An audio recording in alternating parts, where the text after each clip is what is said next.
Ben, student work is so boring. Please tell me a story. Okay, John. Right. Genesis 12. There was a man called Abram. What? Abraham Lincoln? No, John. The one from the Bible. Oh, the one with the beard. Well, Lincoln had a beard, but I'm not sure about Abram. He might have done. You mean the one that changed his name to Abraham? Spot on. But that doesn't happen until Genesis 17. Anyway, one day, just a normal day, like this one, sun rises, sun sets, that sort of day, God spoke to Abram. What do you mean? Well, you know the God that was at the beginning of this book? Yeah? That God, the God that created the earth, spoke to Abram. So he spoke to Abraham? Just like that? Well, that's what it says. Awesome. Carry on. Alright.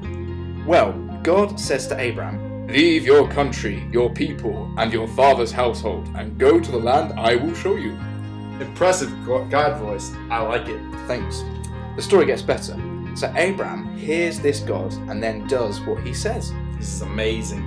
I know. He literally gets up with his wife Sarah, his nephew Lot, gathers all their belongings and servants and heads off. God also says to Abram that he will become a great nation and God will make his name great. It's a bit like the States, isn't it? For goodness sake, are you serious? USA! USA! USA! John, you're ruining my story. Oh, sorry. So Abram and his family begin their travels.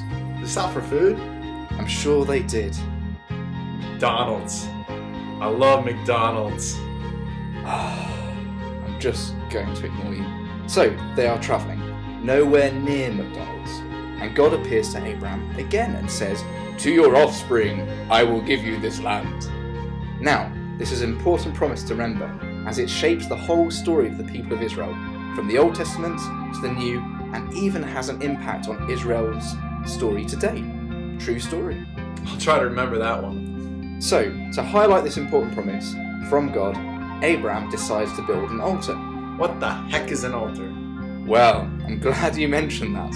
Altars were fairly common in Abram's day. The first mention of an altar in the Bible can be found in Genesis 8, where Noah praises and thanks God for saving him and his family from the floods. So it's like a sign of someone's praise for something that's happened? In a way, yes. The altars were basically a raised platform where a person would sacrifice something of worth and value to demonstrate their praise to the God that they worshipped. So Abraham is sacrificing something to his God, the God who created the universe? Correct. Doesn't he sacrifice his son? No, John, wrong chapter.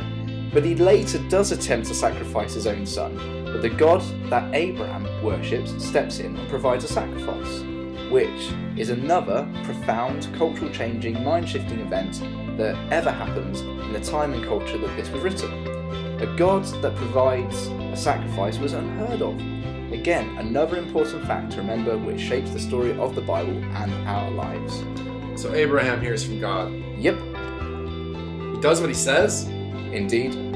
Leaves everything he has known, takes his whole family, puts his faith in God, trusts in God's promises. God keeps his promises and provides a sacrifice. And this is the foundation of the Bible's, or even better, God's message to us? More or less.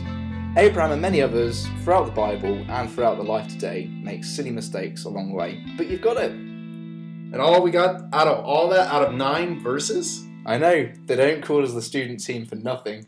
This is amazing.